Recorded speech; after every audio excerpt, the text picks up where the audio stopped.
नमस्कार, प्रसंगर्ष में आप सभी का स्वागत है।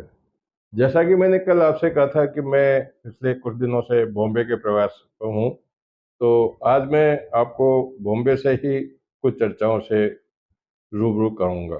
लेकिन इसके साथ में ही आज बॉम्बे में जो एक गोवर्धन नाथ जी की हवेली है, होली का पर्व जहाँ से शुरू होता है। होली का मतलब जिस दिन डंडा रुक जाता है, उस दिन से महापर्व शुरू होता है, तो उसका धार्मिक लाभ भी आपको मिलेगा। उसके साथ में ही गणपति मंदिर जो है उनके भी मैं दर्शन आपको कराऊंगा। तो चर्चाओं का दौर शुरू करते हैं प्रधानमंत्री नरेंद्र मोदी को लेकर के।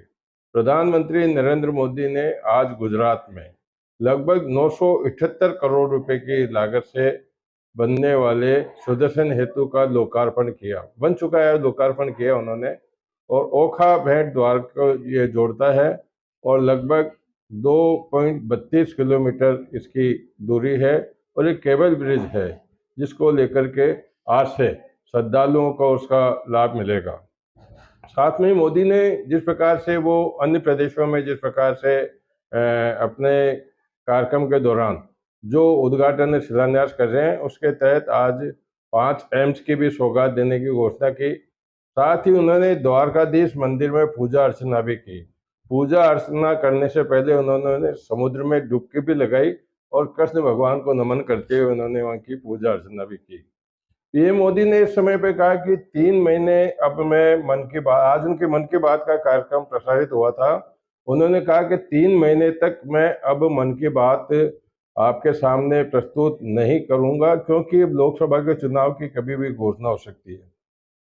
लेकिन उन्होंने इस बात की खुशी जाहिर की कि जब 3 माह बाद में जब मैं मन की बात करूंगा तो मेरा 111वां एपिसोड होगा।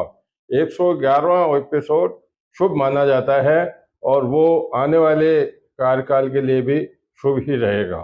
इसके साथ में उन्होंने जिस प्रकार से हर प्रकार की बातें करते रहते हैं, तो उन्होंने कांग्रेस पर भी निशाना साधने में कोई कमी नहीं रखी। मोदी ने कहा आज देश में कोई भी ऐसा क्षेत्र नहीं है जिसमें देश की नारी शक्ति पीछे रह गई हो। मतलब कहने का मतलब है कि कांग्रेस के समय में ये ऐसा कुछ नहीं था, लेकिन मेरे कार्यकाल में ऐसा सब कुछ हुआ है। साथ में ही जो भाजपा का लोकसभा का मिशन 24 जो चल रहा है, उसके तहत अमित शाह ने भी एमपी में अब शुरुआत कर दी है, जहां वे शीघ्र ही वहाँ के संगठन को मजबूत करने के लिए कोशिश करेंगे। इसके साथ में ही बात कर लेते हैं हरियाणा की। हरियाणा के 7 जिलों में जो किसान के आंदोलन को लेकर के जो आंदोलन चल रहा था, वो अब लगभग समाप्त होने के बाद में 7 जिलों में वहाँ जो इंटरनेट था वो शुरू कर दिया गया है। साथ ही बात कर लेते हैं, क्योंकि प्रधानमंत्री नरेंद्र मोदी ने जिस प्रकार से अपने आयामों को गिनाया है, उसी प्रकार से अब वे अन्य कई कार्यक्रमों में भी इस प्रकार के योजनाओं का शिलान्यास वगैरह करते रहेंगे। लेकिन अब ये कहने वाली बात होगी कि आगे जाकर के उसका किस प्रकार से क्या असर पड़ेगा। तो ये बात है नरेंद्र मोदी की। बात कर लेते हैं आज कौशाम्बी में। उत्तर प्रदेश के कौशाम्बी में एक फटाका फैक्ट्री में भयंकर आग लग गई, जिससे 6 लोगों की मौत हो गई, 10 लोग झुलस भी गए और बताया जाता है कि लगभग 2 दर्जन लोग वहां फैक्ट्री में काम कर रहे थे, वो फंसे हुए हैं। तो ये जिस प्रकार की जो मुख्यमंत्री योगी ने जिस प्रकार की जो योजनाएं शुरू की है, वहाँ पर शक्ति वाली बात है। तो लगता है कि इस प्रकार की जो घटनाएं बार बार हो रही है, उस पर पूर्ण रूप से अंकुश नहीं लग रहा है। भाजपा में जो कांग्रेस के और अन्य दलों से लोगों का, नेताओं का आना जाने का क्रम चालू है, उसके तहत बीएसपी के जो सांसद हैं रितेश पांडे, उन्होंने भी आज पार्टी का दामन छोड़ दिया और बीजेपी का दामन पकड़ लिया। आचार्य विद्यासागर महाराज जो जिनकी विनयाजलि सभा का जगह जगह पर आयोजन हो रहा है, आज कई स्थानों पर उनकी शोक सभा का आयोजन किया गया, जिसमें शाम को आचार्य भक्ति का भी आयोजन किया गया। बात करते हैं कि रेलवे में किस प्रकार की लापरवाही होती है। आज एक अजीब दृश्य देखने को मिला जहां जम्मू में एक मालगाड़ी का ड्राइवर वहां पानी चाय पानी पीने के लिए नीचे उतरा था, लेकिन वो गाड़ी में ब्रेक लगाना भूल गया और वो गाड़ी बिना ड्राइवर के चलते हुई लगभग 78 किलोमीटर चल करके और वो वहाँ पंजाब में पहुंच गई। तो ये भी बात एक सोचने वाली होगी कि अगर कोई बड़ा हादसा हो जाता तो इसके लिए जिम्मेदार कौन होता। तो इसमें रेलवे की लापरवाही सामने आई है। यूपी के डिप्टी सीएम केशव प्रसाद मौर्य आज झुंझुनू दौरे पर रहे, जहां उन्होंने झुंझुनू और अलवर लोकसभा क्लस्टर बैठक के बाद में एक प्रेस कॉन्फ्रेंस को भी रूबरू किया और उन्होंने कहा कि प्रत्येक बूथ पर जो लोकसभा के बूथ होंगे उस पर बूथ पर 370 से 570 तक मत भाजपा भाजपा के प्रतिशत में बढ़ोतरी करेंगे। वहीं भाजपा के नेता राजेंद्र राठौड़ भी आज जोधपुर दौरे पर रहे, जहां उन्होंने मीडिया से बात करते हुए जब उनसे मीडिया वालों ने पूछा कि भाई कांग्रेस के लोग भाजपा में शामिल होते जा रहे हैं, इसके पीछे क्या है, तो उन्होंने कहा कि जो भी नेता भाजपा में शामिल हो रहे हैं, चाहे वो कांग्रेस के हों चाहे अन्य दलों के हों, उनको हमारा किसी प्रकार से कोई प्रलोभन नहीं है, किसी प्रकार की कोई शर्तें नहीं है। जो मैं मालगाड़ी वाली बात कर रहा था, तो मालगाड़ी जम्मू के कठुआ से बिना ड्राइवर के शुरू हुई थी, जो पंजाब के होशियारपुर में पहुंच गई। यह बात है, उसका मैं वीडियो भी आपको दिखाऊंगा।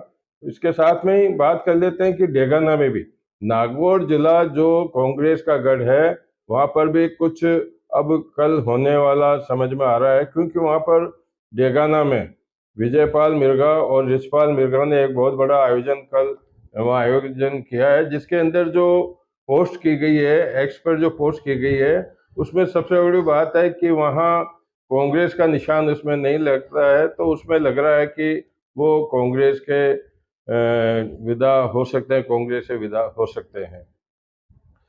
अब भाजपा भी चुनावी रणनीति में जिस प्रकार से पिछले 3-4 महीने से जुड़ी हुई है, अब उनकी एक पहली सूची जो चुनाव आयोग है, वो चुनाव की तारीख घोषित करेगा।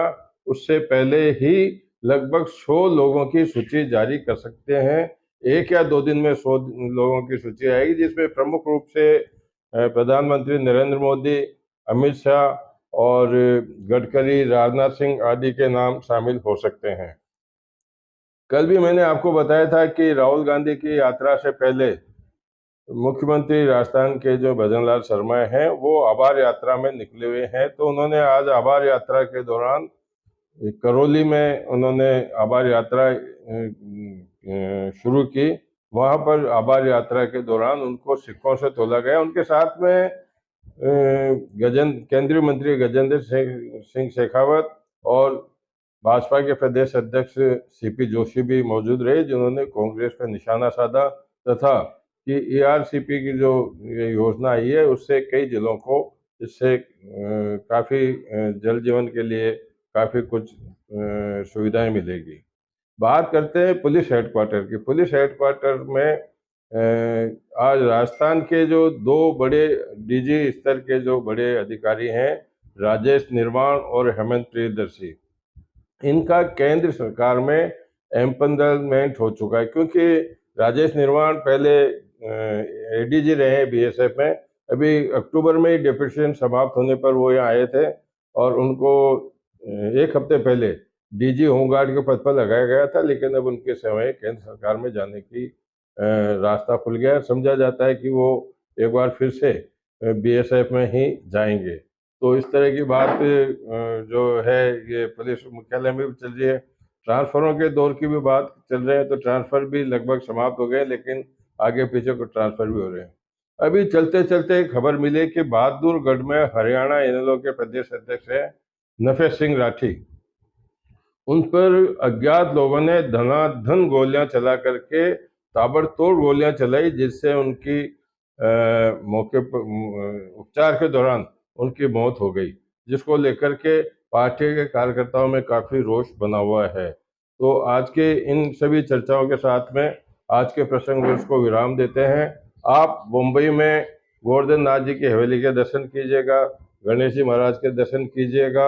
जो यहाँ अभी जिस प्रकार की मैंने आपको कहा, बहादुरगढ़ के अंदर जो नरफे सिंह राठी की जो गोलियां बनने से जो हत्या हुई है, उसका भी वीडियो आपको मैं दिखाऊंगा। और साथ ही भजनलाल शर्मा का करौली में किस प्रकार से स्वागत किया गया, उनकी आभार यात्रा जो थी, उसके बारे में भी मैं आपको बताऊंगा।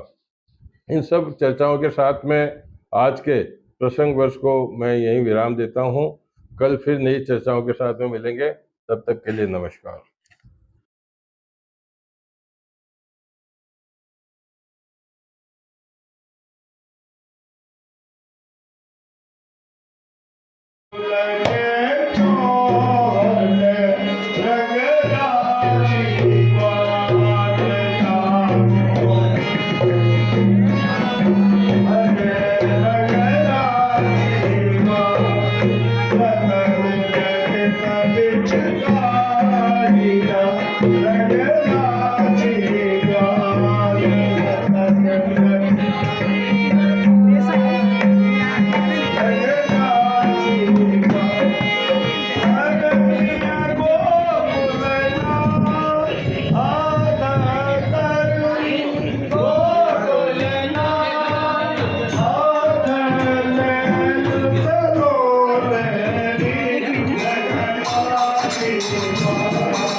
लोगों में ले जी जल्दी आओ बाहर बराई फाटक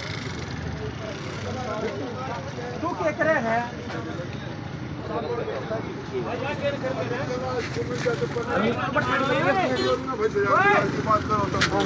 हमको जाने साइड कर ले